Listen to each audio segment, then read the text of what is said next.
Você com certeza já ouviu que nenhum país governado pela esquerda deu certo. Será? Os países que eu vou mostrar aqui são todos governados pela temida esquerda.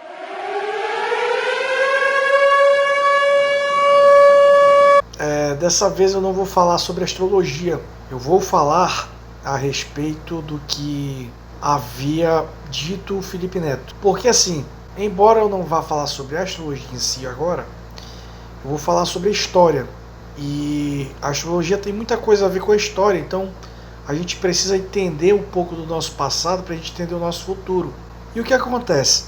Esse infeliz, vamos botar assim, falou um monte de atrocidades a respeito dos países escandinavos.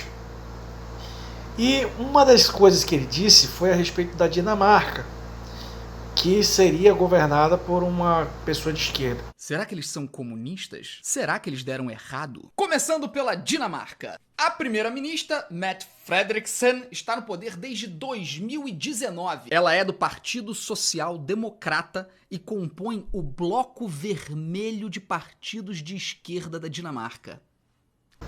Só que a Dinamarca é um país monarquista parlamentarista. Como assim? Uma monarquia parlamentarista tem como o poder principal e principalmente cerimonial as pessoas que compõem a monarquia, que no caso é o rei e a rainha, e também os príncipes, né? Só que, como eles têm um sistema democrático, eles lidam também com a eleição de parlamentares, cujo principal partido político lá, porque é multipartidário, ele vai gerir o parlamento naquele momento. Então o que acontece? Tem-se um primeiro-ministro. A Dinamarca, para quem não sabe a história dela, lá por meados do século XX, ela abriu o comércio, melhorou o sistema educacional, focou na educação de base e criou condições para que a população crescesse a partir disso. Então, olha só, é uma soma de livre comércio, educação de base e, posteriormente, avanço tecnológico para fazer o quê? Para conseguir criar estabilidade no país e gerar uma forte coisa a respeito da felicidade da população. Então, esse negócio de dizer, porque eventualmente o governo da Dinamarca é governado pela esquerda, que no caso é uma social-democracia que cria a questão do welfare state, além de que a questão geográfica da Dinamarca é infinitamente menor do que qualquer estado brasileiro praticamente, é quase um Espírito Santo do Brasil, em termos de território, e população é ridiculamente pequena também em comparação ao nosso território, ele dizer uma atrocidade dessas sem pensar de que existe na verdade uma questão voltada para o livre comércio, como todos os países que ele colocou lá, porque assim, Dinamarca, né, Finlândia, Suécia, Suíça, todos eles, principalmente a Suíça, né? A Suíça é o principal país que existe, é o mais armado do mundo proporcionalmente, até mais do que os Estados Unidos, por exemplo. Então, um cara desse fala uma merda dessa, né? Eu vou colocar aqui alguns dados estatísticos aqui voltados para essa situação, para explanar bem isso. Enquanto estou falando aqui nesse momento, a gente vai colocar algumas imagens para que vocês vejam as estatísticas, os dados econômicos, a história do país, para não ficar repetindo esse tipo de coisa que um imbecil desse fala. E venceu o Partido dos Democratas Cristãos e é primeiro-ministro desde 2013. E ele é gay e casado, olha que bonitinho. Noruega! Olha aí, esquerdista, gente. Será que é comunista? Será que deu errado? O primeiro-ministro de esquerda, Jonas Gahr Store, venceu no ano passado, 2021. Ele é do Partido Trabalhista e venceu a coalizão da direita conservadora.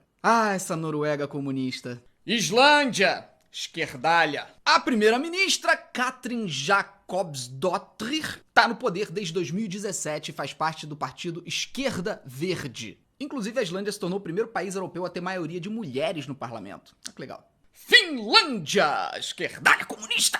A primeira-ministra, Sanna Marin, é de esquerda e está no poder desde 2019. Lá ainda não virou a Venezuela. Alemanha. Porque é um imbecil. É um cara que falsifica informações para defender uma posição errada, para defender uma posição completamente equivocada, porque não compreende a história do país que ele está querendo falar. Ele não sabe nem da história do próprio país, eu acredito. Porque para fazer o que ele faz, basicamente ele deve desconhecer a história. Ou ele é muito mau caráter, esse tipo de coisa. Quanto mais de países escandinavos. Não faz ideia, né, de como que funciona ali a questão escandinava. Então, é muita desonestidade. E a partir disso a gente vai explicar aqui, por exemplo, o ranking dos principais países em termos de liberdade econômica.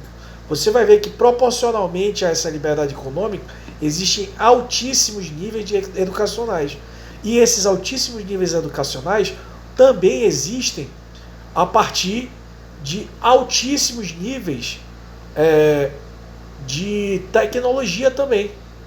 Então, olha só, primeiro abriu-se o comércio, depois investiu-se em educação, porque sem dinheiro não existe fazer educação, e em terceiro lugar, amplia a gama tecnológica, que já é com o avanço de conhecimento acadêmico mesmo. Porque se você, por exemplo, vê como é que funciona a educação na Finlândia, lá as crianças, elas têm uma educação gratuita, uma educação mais ou menos igualitária, trazendo para a satisfação de cada indivíduo as suas próprias qualidades e tudo mais. Mesmo a esquerda lá da Europa, ela sabe lidar com as questões econômicas, ela sabe fazer as contas de casa, ela sabe que tem que respeitar as questões de responsabilidade fiscal e tudo mais. É diferente da esquerda da América Latina, que não entende esse tipo de coisa, que não compreende que é necessário ter menos impostos, responsabilidade fiscal, austeridade fiscal, redução de um Estado inchado que é ineficiente. Então, um cara que fala esse tipo de abobrinha é um monstro, porque ele influencia crianças. Ele é um cara que influencia pessoas em níveis muito grandes, porque ele tem muitos seguidores. Então, é um responsável. Fala coisas que não sabe e nem procura saber. Ele é um responsável nato, entendeu? Porque a falsificação da informação é uma das piores coisas existentes, porque tira, sequestra a capacidade de um ser humano pensar corretamente. E esse tipo de ação é algo prejudicial para a humanidade. Então, aqui fica o meu repúdio ao Felipe Neto, que merece ser escrachado, ser posto no limbo educacional, no limbo de pessoas que não prestam, de pessoas que fazem de tudo para enganar as pessoas. Esse tipo de coisa é quase como se fosse um estelionato educacional. É um cara que, infelizmente, faz, né, um desserviço para a sociedade brasileira e para as pessoas que o seguem. Então, fica aí o repúdio e tome vergonha na cara, Felipe Neto, porque isso daí é ridículo o que você está fazendo.